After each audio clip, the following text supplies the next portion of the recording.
And it hurts, because deep down, you know you deserve more. You deserve abundance, joy, and peace. Acknowledging that struggle is the first step. It's okay to say, this isn't working, because that's when the real shift begins. So, what's the core challenge here? It's simple. We're treating the universe like a genie in a bottle, rubbing it with vague wishes, when what it really responds to are clear, bold commands. Wishes are passive, like saying, I hope things get better. But commands?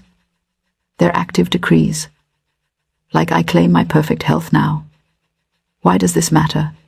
Because your life isn't shaped by luck or fate, it's molded by the words you speak and the thoughts you hold. Think about it. Every great inventor, every successful person you admire, didn't sit around wishing. They declared what they wanted, as if it were already theirs. And the universe? It listens and obeys, like a faithful servant. Ignoring this means staying in a cycle of disappointment, where dreams fade and frustration builds. But grasping it? That's freedom. It's the key to unlocking doors you thought were bolted shut. To help you wrap your mind around this, let's look at a simple framework, drawn from the timeless laws of life itself. I like to call it the command triangle, 3 points that connect to form your power base. First, there's faith, believing without seeing, knowing that what you command is already on its way.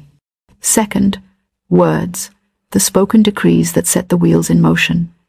And third, action, the steps you take to meet the universe halfway. It's not some mystical hocus pocus. It's logical, like planting a seed and expecting it to grow because you've followed nature's rules. Philosophically, it's rooted in the idea that we're all connected to a greater intelligence, one that responds to our directives, not our pleas. Science even backs this up in its own way. Think of quantum physics, where observation changes reality. Your focused command is like that observation. It collapses possibilities into your favor. Without this triangle, you're just wishing on stars. With it, you're steering the ship. Now, let's get practical, because inspiration without action is like a car without gas, pretty, but going nowhere. I'll break this down into easy steps you can start today. First strategy, master your morning decree. Wake up and before your feet hit the floor, speak a command out loud. Not a wish like, I hope I have a good day, but I command a day filled with joy and opportunities. Say it with gusto, like you're telling the sun to rise. Humor me, try it tomorrow and watch how the day unfolds differently. It's funny how we talk to ourselves like critics, isn't it?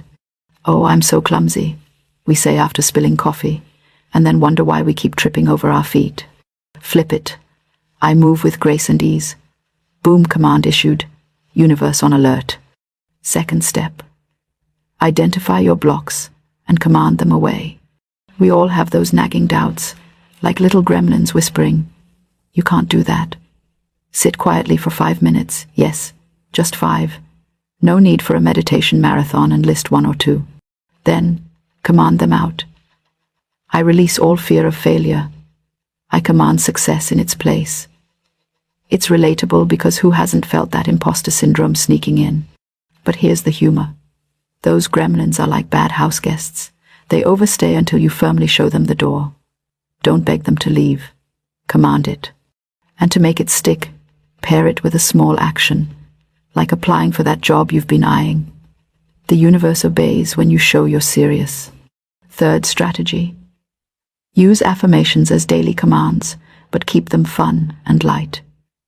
I once knew a woman who wished for love, but kept saying, all the good ones are taken. Guess what? They were for her. She switched to commanding, I attract my perfect partner with ease. And before long, she was dancing at her own wedding. Make yours personal. If money's tight, don't whine about bills. Command, I am a magnet for prosperity, and money flows to me freely. Say it while brushing your teeth or driving. Turn mundane moments into power sessions. And laugh at the old habits. It's okay to poke fun at how we used to wish like kids at a candy store window. Now, you're the owner, commanding the treats to your table. Let's build on that with a fourth approach. Surround yourself with command reminders. Sticky notes on the mirror, phone wallpapers, even a funny mug that says Command Central.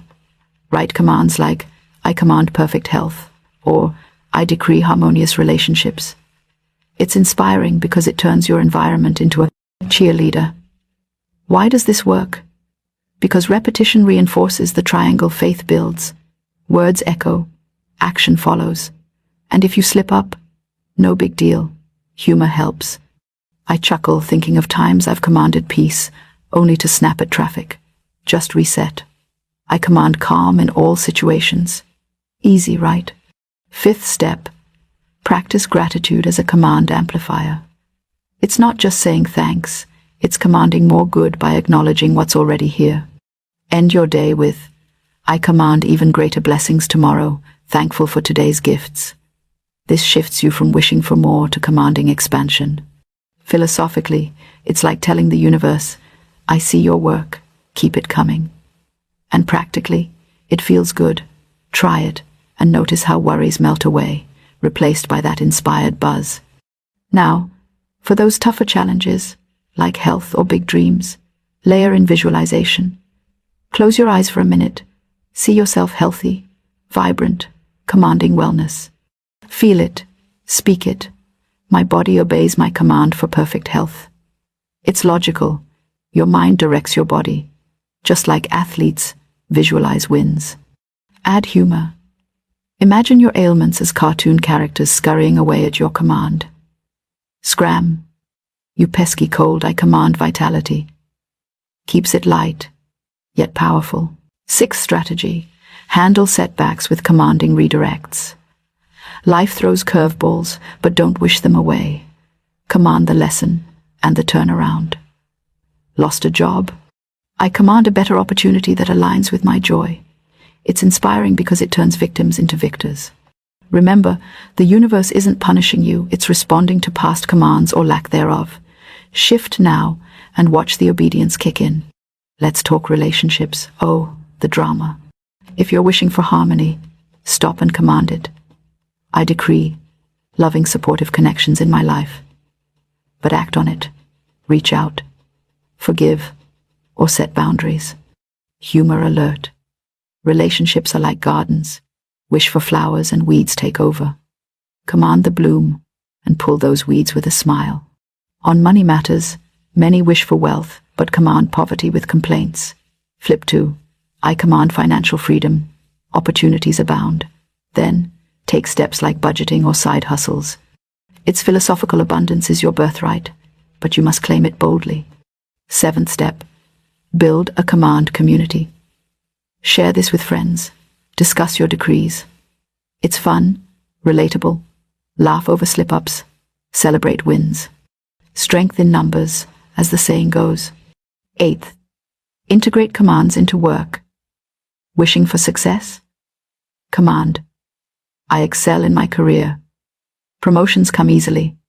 Follow with effort, of course. Logical, right? Your words set the tone. Ninth. For inner peace, command, I am centered and serene, no matter what. Practice in chaos, traffic jams become command practice fields. Humorous? Absolutely picture yourself as a Zen master in a clown car world. 10th. Health commands daily. Every cell in my body vibrates with health. Pair with good habits. The universe meets you there. Now, my friends, here's your call to action. Pick one command today, maybe, for that nagging issue, and speak it out loud 3 times. Then, take one small step toward it. Comment below what you commanded. Let's build that momentum together. As we wrap up, remember, the universe is waiting for your orders, not your wishes. You've got the power, command it, live it, laugh through it. If this sparked something, subscribe for more wisdom that packs a punch without the drag. Share your stories in the comments. I'd love to hear how you're commanding your world. Until next time, go forth and decree your magnificent life. But here's where it gets interesting. Shinn discovered that when you train your mouth to speak only of unlimited supply, something magical happens. Not magic in the wave a wand and money appears sense, but magic in the suddenly you start noticing opportunities that were always there sense. Your brain starts looking for evidence of abundance instead of evidence of lack. You begin to move differently, think differently, and most importantly, act differently. So how do we actually do this without feeling like we're delusional? First, we need to understand the difference between denying reality and declaring possibility. When your checking account is looking sadder than a rainy Monday, you don't need to pretend you're swimming in cash. Instead, you shift from "I'm broke" to "I'm in a temporary cash flow situation," from "I can't afford it" to "I choose not to purchase that right now." See the difference? One closes doors, the other keeps them open. Let me give you the practical framework that actually works. Think of your words as seeds. Every time you speak, you're planting something in the fertile soil of your subconscious mind. The question is, are you planting weeds or flowers? Florence Scovel Shinn would say we need to become gardeners of our own language, pulling up the weeds of lack and planting seeds of supply. Here's your first step, and it's so simple you might want to overcomplicate it. Don't. For the next 24 hours, become a detective of your own speech. Every time you catch yourself about to say something that implies limitation or scarcity, pause. Just pause. You don't even have to change the words yet. Just notice them. Awareness is the first step to transformation, and most of us are walking around completely unconscious of how often we speak lack into existence. Step 2 is what I call the abundance flip. For every scarcity statement you catch, flip it to an abundance statement. "I never have enough time" becomes "I always have enough time for what matters most." "Money is tight" becomes "I'm learning to be creative with my resources. I can't catch." A break becomes "My breakthrough is on its way." This isn't about lying to yourself. It's about training your mouth to speak possibility instead of limitation. Now, here's where most people mess this up. They try to go from "I'm broke" to "I'm a millionaire" overnight, and their subconscious mind basically laughs and files that under fiction. Instead, use what I call believable bridges. If you can't say "I'm wealthy" with a straight face, try "I'm becoming more financially stable every day," or "Money flows to me in expected and unexpected ways." Your subconscious can buy that story, and once it does, it starts making it true. Step 3 is my personal favorite because it's sneaky effective. Start speaking about money and abundance as if you're already in partnership with them. Instead of "I wish I had more money," try "Money and I are becoming better friends," or "I'm grateful for the money that's already flowing into my life." This shifts you from a position of begging to a position of collaboration. Florence Scovel Shinn was brilliant at this. She understood that abundance isn't something you chase, it's something you align with. But here's the secret sauce that nobody talks about. You have to become genuinely grateful for what you already have, even if it's not much. And I don't mean that toxic positivity, "just be grateful" nonsense. I mean finding real, specific things to appreciate. "I'm grateful my coffee was hot this morning." "I appreciate that I have a roof over my head." "I'm thankful for the $5 in my wallet." When you genuinely appreciate what you have, your mouth naturally starts speaking from abundance instead of lack. Here's a game changer that Florence Scovel Shinn would absolutely love. Start ending your sentences with abundance. Instead of "I hope things get better," try "I know my good is on its way." Instead of "Maybe I'll find a solution," try "The perfect solution is revealing itself to me now." Instead of "I don't know how this will work out," try "I trust that everything is working out for my highest good." Feel how different those land. That's your mouth literally reshaping your reality. Now, I know what some of you are thinking. This sounds like spiritual bypassing with extra steps. And you know what? If you use it to avoid taking action, it absolutely island. But when you combine this conscious speech with inspired action, you become unstoppable. Florence Scovel Shinn wasn't just about pretty words.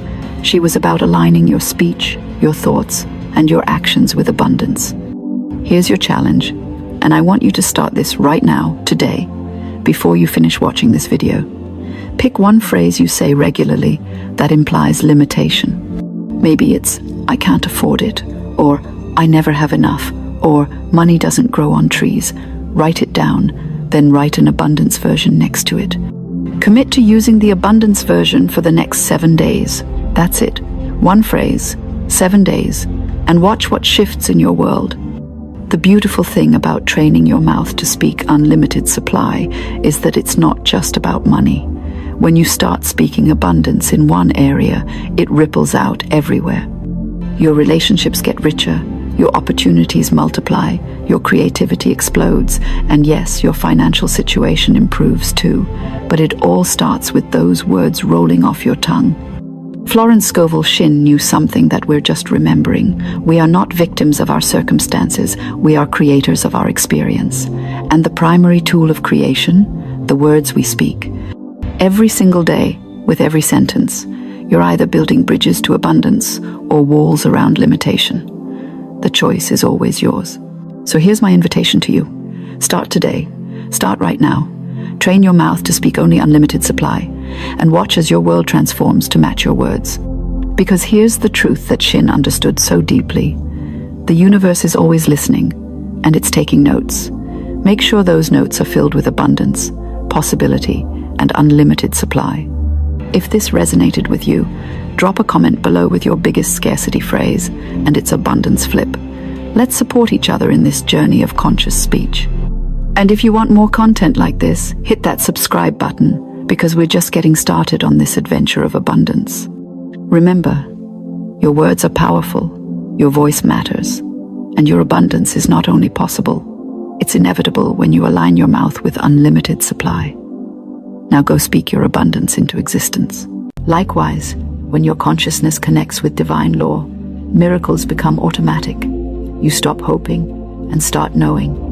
You stop asking and start commanding. The most powerful truth is this: faith is not emotion. Faith is alignment. Faith is a mental position. It is when your inner world stops arguing with your outer world. It's when you stop doubting, stop checking if it's working, and start living as if it's already done. That moment when you stop oscillating between belief and fear, that's when the law takes over. Let me put it in plain language. The universe doesn't respond to your words. It responds to your conviction behind them. You can say 1,000 affirmations, but if your energy contradicts your words, the law reads your vibration, not your vocabulary. The spiritual world does not hear sound. It feels frequency. If you say, "I am wealthy," but secretly believe you're poor, the law must obey your belief, not your sentence. It's not judging you, it's just mirroring you. This is why many people pray, affirm, visualize, and yet nothing changes. They are using the right formulas with the wrong frequency. To force miracles to obey you, your consciousness must become non-negotiable. You must move beyond belief into knowing. Knowing is silent. It's still. It doesn't chase. It doesn't wonder. It stands firm. You can't trick divine law, you must become one with it. You must practice the vibration of the end. Live as though it is already finished. Feel what you would feel if your desire were already manifested. Let your imagination build the inner reality until it becomes more real than your circumstances. That's the true act of creation. The outer must yield to the inner, always. Miracles don't come to test your faith. They come to mirror it. When your inner energy stabilizes in conviction, the law executes it into form. This is why it's dangerous to live by sight. If you wait for evidence to believe, you'll wait forever. Because the law doesn't work from evidence, it produces evidence. You cannot activate this law while doubting your worthiness. The universe doesn't give miracles to the worthy. It gives miracles to the aligned.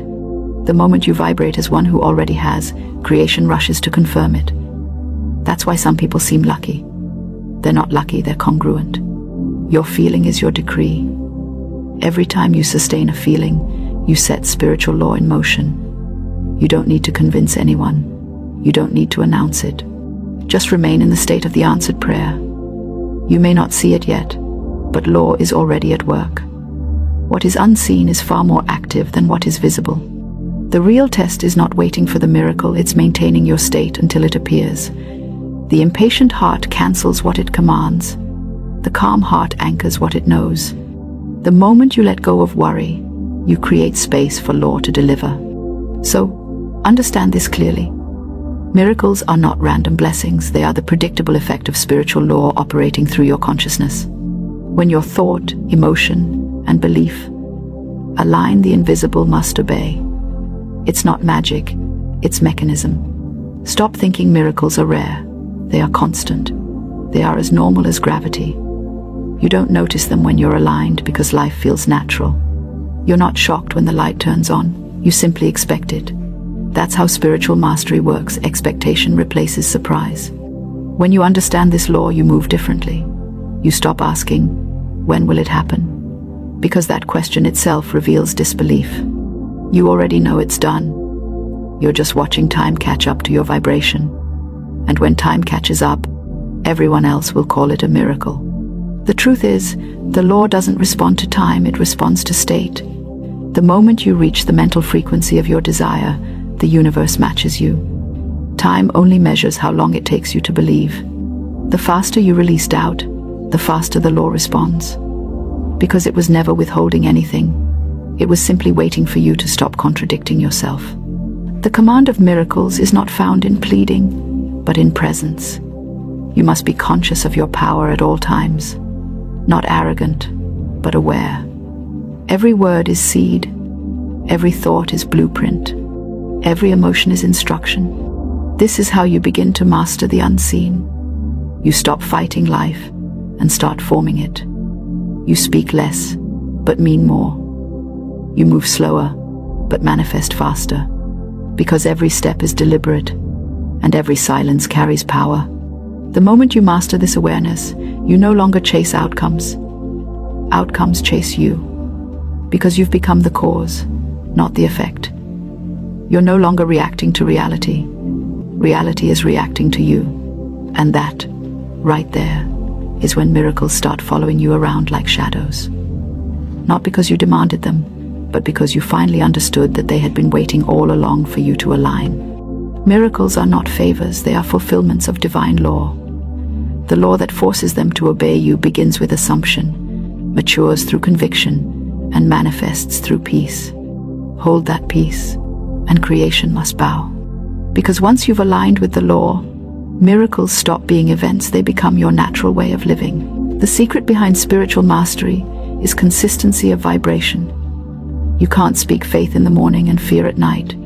You can't command the unseen while doubting your own authority. The law listens to the tone of your energy, not the timeline of your effort. Miracles require consistency, not intensity. A single spark of faith ignites power, but sustained faith shapes destiny. When you waver, the universe reads confusion. When you stand firm, the universe reads command. Every doubt you entertain sends a mixed signal into the field. You're asking the law to obey two masters, belief and fear. And because spiritual law is exact, it waits until you are singular in focus. When your energy becomes one-pointed, when your inner talk, feeling, and imagination harmonize, creation has no resistance. It must obey. This is why silence is powerful. In silence, your energy stabilizes. You stop contradicting yourself with words. You stop explaining your faith. You simply exist in the vibration of knowing. Silence is not emptiness, it's command without noise. Every enlightened being understood this. They didn't chase the miracle. They became the condition for it. They knew that once the inner order was set, the outer must align. So train yourself to speak only from conviction. Every idle word weakens your field. Every complaint delays your manifestation. You can't expect miracles while describing problems. Describe outcomes. Talk as though it's done. Walk as though it's finished. Feel as though it's here. This is the spiritual posture that forces the law to move. Because spiritual law is impartial. It doesn't care who you are, what you've been through, or what you think you deserve. It only reflects what you embody. You can be worthy in your heart and still fail if your vibration is in lack. You can be undeserving by the world's standards and still receive if your vibration is in certainty. That's the hidden advantage of the awakened mind. It knows that divine law doesn't play favorites, it plays frequencies. So ask yourself daily, what frequency am I radiating? Not what I'm saying, not what I'm posting, but what I'm actually feeling when I'm alone. because that's the real command. The universe doesn't answer what you say, once it answers what you repeat through emotion. The dominant vibration becomes your decree. This is why it's written, pray without ceasing. Not to repeat words endlessly, but to maintain the inner atmosphere of belief continually. You stay in vibration. That's what it means. When you master this, miracles no longer come as surprises, they arrive as confirmations. You begin to smile at divine timing because you know it's just the law keeping its promise. Now understand something even deeper. The law doesn't just obey words or thoughts. It obeys images. The subconscious mind speaks in symbols and emotion. So you must feed it what you desire, not what you fear. If you imagine lack, you're instructing law to maintain it. If you imagine abundance, you're instructing law to build it. Your imagination is the womb of reality. Whatever you plant there, the universe must bring forth. So visualize often, not from hope, but from fulfillment. Feel it real. See yourself already living the result. Don't just watch the movie in your mind, step inside it. Be the character. Feel the emotion of it being done. That's how you impregnate your subconscious with command. And once that seed is planted, you must not dig it up with doubt. Protect it. Water it with gratitude. Shield it with silence. The universe works in stillness. When you're frantic, you block flow. When you're peaceful, you unlock divine speed. That's why miracles often appear when you stop trying so hard. The moment you surrender, you release resistance, and the law rushes in to complete what's already been decided. You see, surrender is not giving up, it's giving over. You stop fighting against divine order and allow it to move through you. This is how miracles obey you, not through control, but through alignment.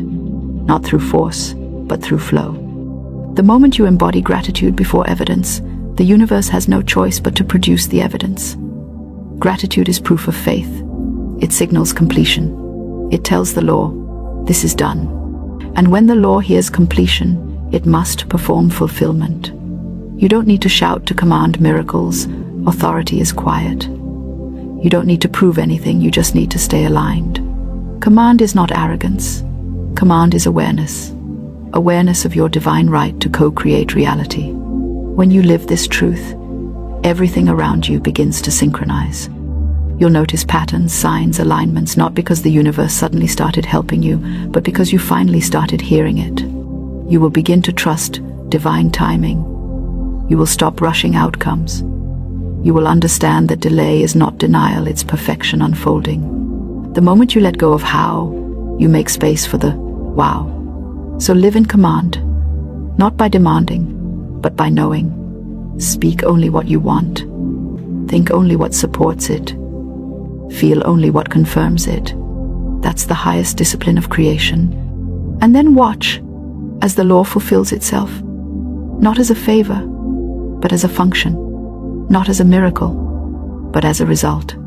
Because once you understand miracles don't disobey you, you disobey the law.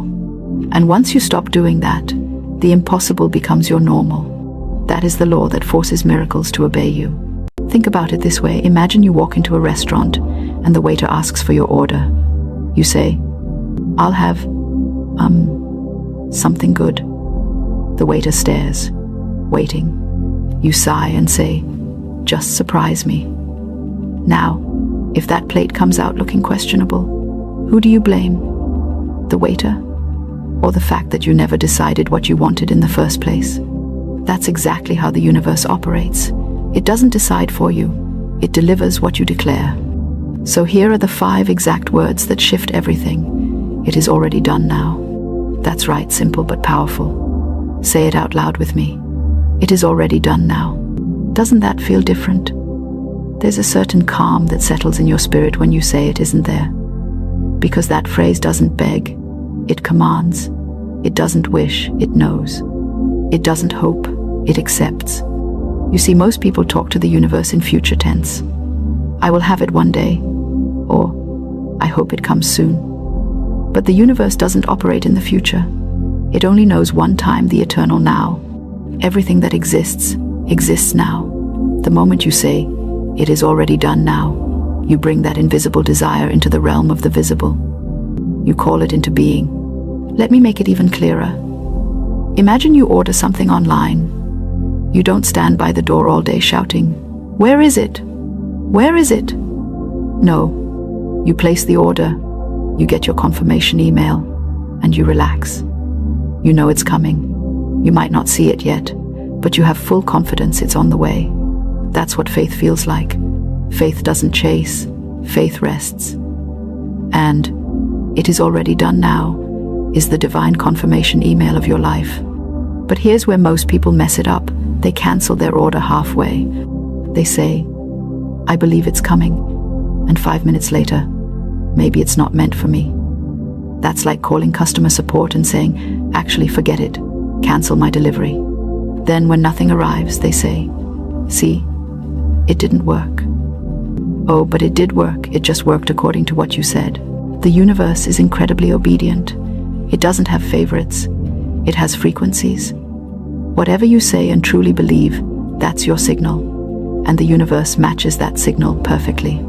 When you say, "It is already done now," you shift from lack to possession. You move from waiting to receiving. You speak the language of completion, and completion attracts completion. But here's the important part. You must believe it when you say it, because empty words don't move the universe. Energy does. You can't say, "It is already done now," and then sit in fear, doubt, or worry. That's like saying, "I trust it's coming," while constantly checking if it's lost in the mail. You have to speak those words with calm assurance, with the authority of someone who knows they are connected to divine power. Let's practice right now. Think about something that's been heavy on your heart, a dream, a breakthrough, a healing. Picture it in your mind as already complete. Now whisper it. "It is already done now." Feel that shift. That's the moment your faith moves from wishing to knowing. Now, don't misunderstand me. Saying these words doesn't mean you sit on the couch and do nothing.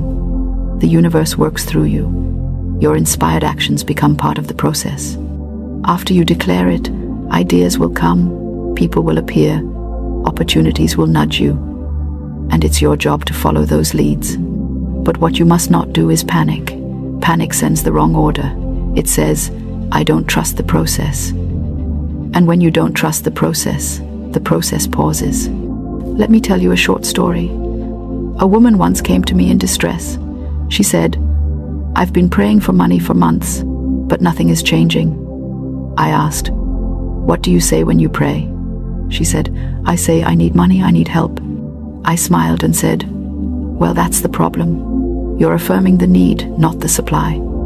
She looked confused, so I told her, "Change your words. Instead of saying I need, say I am provided for. It is already done now." She left, a little skeptical. But 2 weeks later, she returned smiling ear to ear. Unexpected checks had arrived, and a new job opportunity had opened up. Why? Because she stopped asking like a beggar and started declaring like a creator. You see, the words you speak are seeds, and the soil of the universe is always fertile. It doesn't matter if you plant weeds or flowers. It will grow whatever you give it. So you better choose your seeds carefully. If you go around saying, "Nothing ever works out for me," don't be surprised when things keep falling apart. But if you wake up and say, "Everything is working in my favor, it is already done now," watch how your days begin to align differently. Your word is law. Your tongue is your wand. You are always creating consciously or unconsciously. So it's time to get intentional about what you speak. Now, I know what you're thinking. This sounds too simple, but that's the beauty of divine truth. It's simple. We humans complicate it with doubt and overthinking. The universe doesn't need long explanations. It needs clarity. Think about the word Amen. It simply means, "So it is." That's ancient language for, "It is already done now." You see, every faith tradition, every spiritual path comes back to this same core idea. Declare it as done, and it shall be. So from today, I want you to walk differently. Don't speak from your problems, speak from your power. Don't tell the universe what's missing, tell it what's finished. When you open your wallet, don't sigh, say, "It is already done now." When you wake up in the morning, don't dread the day, say, "It is already done now." When that little voice of fear whispers, "What if it doesn't work?" Smile and say, "It already has." Because once you truly believe that it's done, the universe has no choice but to obey. It bends, shifts, rearranges, and conspires to match your declaration. You are not waiting on the universe is waiting on you. Waiting for your clarity, your conviction, your confident word. The moment you speak with faith, the command is sent. So, my dear listener, remember this truth. Stop asking, start declaring. Stop doubting, start believing.